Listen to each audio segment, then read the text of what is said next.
Canadian Prime Minister Justin Trudeau continues to be a massive disappointment. While campaigning to become Prime Minister, he laid out an environmental plan saying he would end fossil fuel subsidies and invest in clean technology. But now his interest in Alberta's tar sands have taken precedent over any environmental plans that he had. So, as CBC News reports, Liberals plan to buy Trans Mountain Pipeline for $4.5 billion to ensure expansion is built. Canadian public could also incur millions to construct expansion project with estimated price tag of $7.4 billion. Now, I wish I was surprised, but over the past couple years, Trudeau has increasingly moved to the right on environmental issues, and I have a number of videos that detail that. Now, when it comes to the Trans Mountain Pipeline expansion, this is a map of where the pipeline is, running from the tar sands of Alberta to the coast of British Columbia. Now, the project was initially halted by Kinder Morgan because of protests that caused major delays to the construction. But now that Canada is buying the pipeline from them, this move is being slammed by everyone, including people on the right. This move sets a terrible precedent and signals to other prospective investors that large projects such as pipelines cannot be built by private industry in Canada, said Aaron Woodrick, Federal Director of the Canadian Taxpayers Federation, a right-leaning group that advocates for lower taxes. Quote, worst of all, the cost and risk of a $7 billion project that was going to be willingly financed entirely by a private company will now be unnecessarily transferred onto the backs of Canadian taxpayers. And at least when it comes to that last quote, I completely agree. There is no reason that Canadian taxpayers should be footing the bill for an oil pipeline. Now, of course, this move is also being slammed by those on the left. So American environmentalist Bill McKibben has a great piece in The Guardian where he breaks it down. Say hello to Justin Trudeau, the world's newest oil executive. Justin Trudeau's government will fork over at least $4.5 billion in Canadian taxpayers' money for the right to own a 60-year-old pipe that springs leaks regularly, and for the right to push through a second pipeline on the same route, a proposal that has provoked strong opposition. That opposition has come from three main sources. First are many of Canada's First Nations groups, who don't want their land used for this purpose without their permission, and who fear the effects of oil spills on the oceans and forests they depend on. Second are the residents of Canada's West Coast, who don't want hundreds of additional tankers plying the narrow inlets around Vancouver on the theory that eventually there's going to be an oil spill.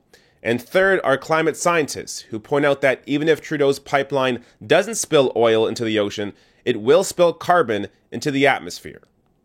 Okay, well, maybe you don't care about the environment. You just care about that sweet, sweet cash. Well, there's not good news for you here either.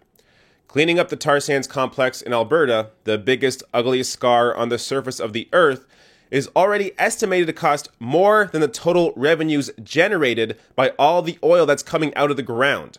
Meanwhile, when something goes wrong, Canada is now on the hook. When BP tarred the Gulf of Mexico, the US was at least able to exact billions of dollars in fines to help with the cleanup. Canada will get to sue itself. So, environmentally, Canada is going backwards, and financially, there is too much risk for this to be a benefit. Why do it? Well, praise is coming from a few different groups. As the Toronto Star points out, Canada's building trades unions lauded the courage and vision of the government and said that Ottawa can expect to sell the pipeline in the future so that taxpayers won't lose out. The Canadian Chamber of Commerce was also supportive of the move, arguing in a statement that it will allow oil companies to sell Alberta bitumen at higher prices and thus bring economic benefits to the country. But most importantly, Alberta Premier Rachel Notley praises the $4.5 billion pipeline purchase plan.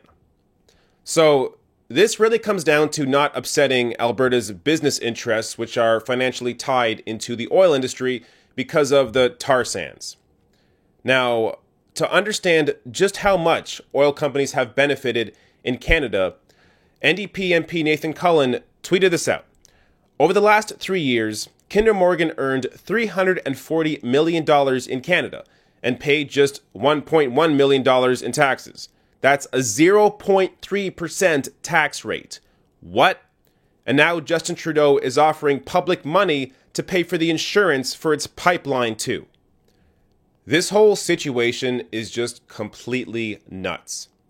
This is one of those decisions where we're going to look back in 20 years and wonder, what the hell was the Liberal government and Justin Trudeau thinking?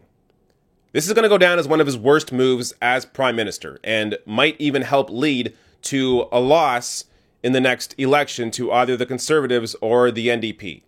Now, Trudeau is often compared to Obama, and I think in many cases it's a fair comparison. They both campaigned very progressive, and then once they actually came into office, they moved to the right on pretty much every issue. But in this case, Trudeau is showing that he is actually worse than Obama. Faced with the same situation, a revolt over the Keystone XL pipeline, Barack Obama delayed for several years to avoid antagonizing either side.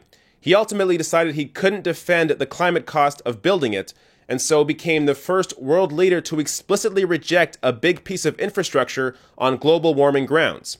Trudeau has made the exact opposite call, and now we'll see if pipeline opponents cave. So, understand, this is what the Liberal Party does. They always bow to big business interests, even if it comes at the expense of the environment. So, this is not a liberal party in the traditional sense of the word liberal. This is a neoliberal party. And now Trudeau is the oil executive at the head of it. Hey, if you like this video, hit that subscribe button below and consider throwing me a few bucks on Patreon at patreon.com/therationalnational or therationalnational.com/join.